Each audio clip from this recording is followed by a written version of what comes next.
Alex the Hunted.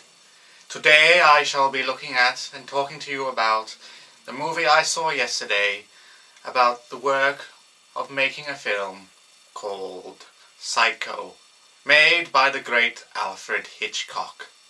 The movie is simply titled Hitchcock. Let's take a look. Okay, I'm not going to do that impression for the entire video, but it needs a lot of work, that impression anyway. So, anyway, Hitchcock. I saw it yesterday. It is the new film which describes, basically how Psycho was made. Because during that time, no film was ever made like that back in the 1950s. Pardon me. And it tells a story. I'm not sure how much of it is true, but oh god, I'm burping a lot. Sorry. It basically tells a story about what Alfred Hitchcock had to do to make Psycho. He didn't get funding from Paramount or any other studio company. He had to fund this film by himself. He had to basically mortgage his house to finance the movie. But the focus of the movie is not on Alfred Hitchcock making Psycho. The focus of the movie is Alfred Hitchcock's relationship with his wife. Because throughout the whole movie, again, I don't know how much this is true, Alfred Hitchcock kind of suspected that his wife was having an affair with a writer named, I'm looking at the computer, Wilfred Cook. And also, it's sort of implied also in the film that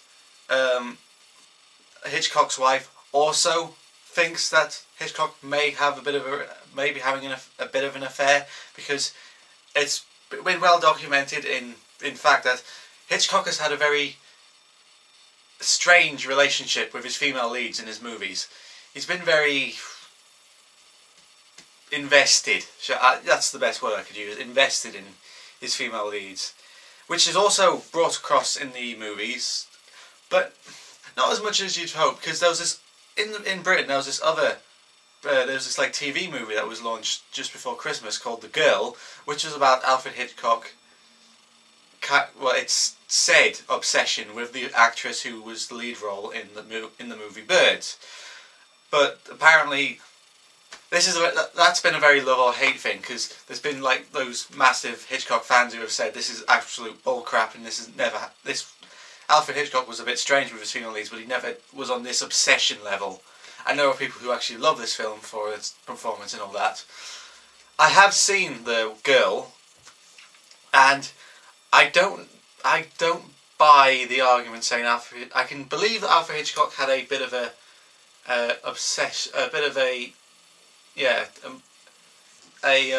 bit of an interest in his female leads, but I don't think it went as far as he did, as it's portrayed in the Girl.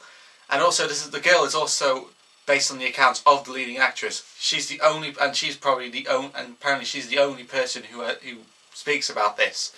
So I'm again not sure how much you can actually believe that. But anyway, back to Hitchcock.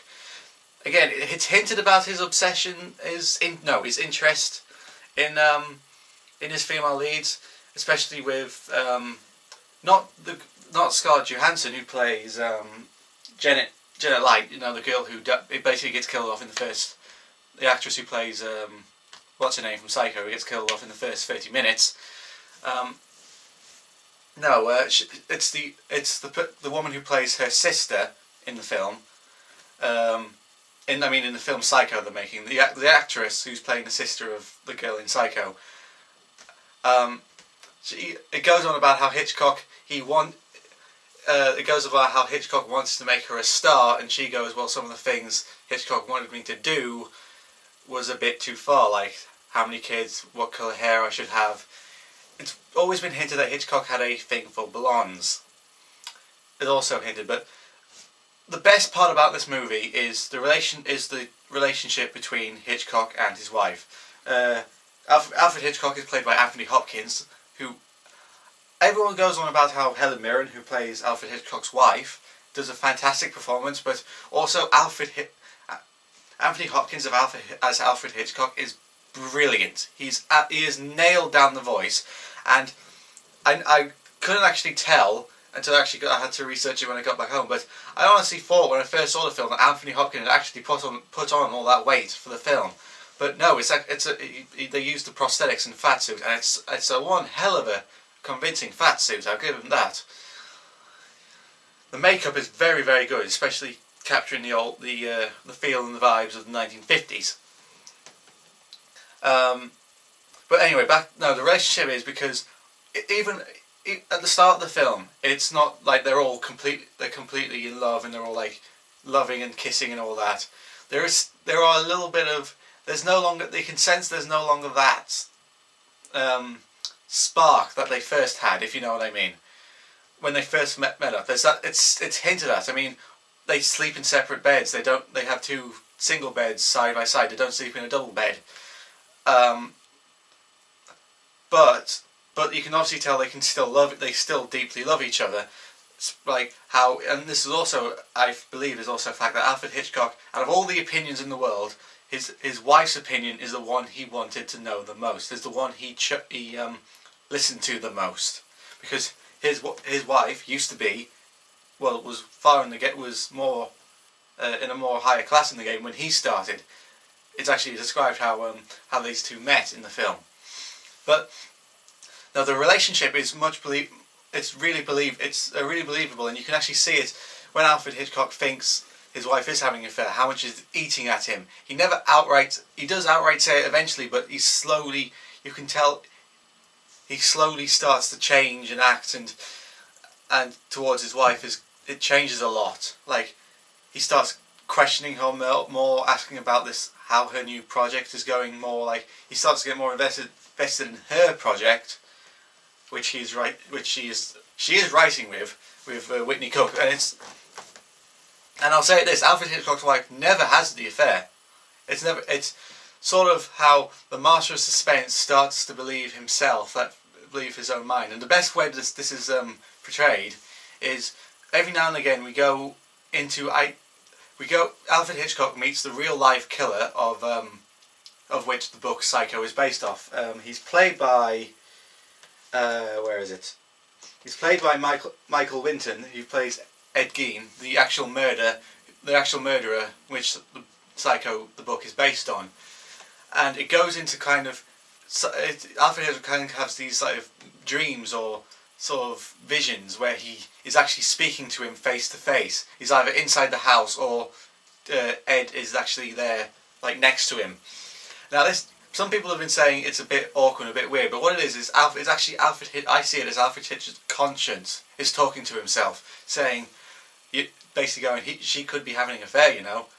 If you look at this, she might be having an affair with you. Basically, that's how it's going, and throughout the interactions, it's how you actually see how it builds and how it culminates at the end. What else? Yes, also Helen Mirren's performance is very, very strong.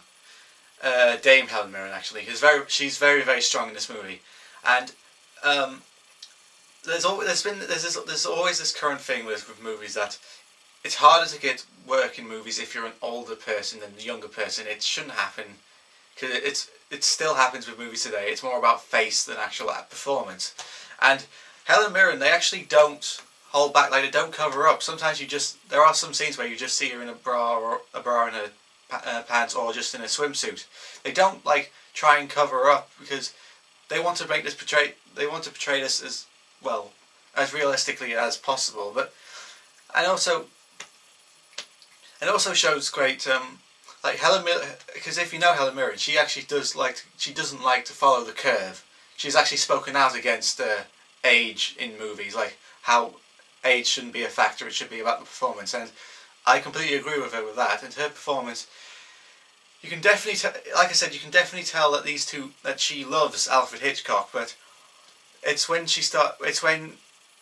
she's always had these doubts, especially when he meets like these leading ladies. He and she meet these leading ladies, and Alfred Hitchcock starts, complimenting her, saying how beautiful she looks, and talking about all these projects and stuff like that, which you see in the movie. He doesn't do as much to his wife as he does to his leading ladies. If you kind of get what you mean, like you can actually see it. She doesn't say much, but she actually, well, she eventually she does speak out against when basically Alfred Hitchcock comes to them saying, "Are you having an affair?" She basically goes on this huge shout fest about saying, "I've always stood in the background while everyone's looked at the great Alfred Hitchcock. I've always been the person they look through and they only see you, not me."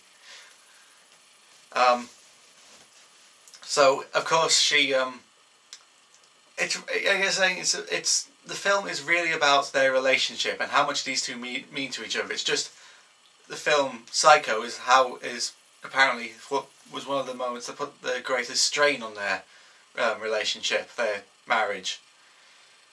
It's a very, very good watch. It's never boring. Like most people my age won't watch this kind of movie because they think, oh, it's just drama. It's going to be all talking and nothing happens. This is a very interesting film to watch. It has its few funny moments, but it's mostly drama. It is mostly two people talking to each other, but it's a very well paced and well thought out movie. The performances are very strong, and the sets and the emotion, and it's even got a few hints of the old Alfred Hitchcock way he shot films. It hasn't got his suspense because it would be very hard to do that in this kind of movie, but it has got his way of the way he used to shoot his films.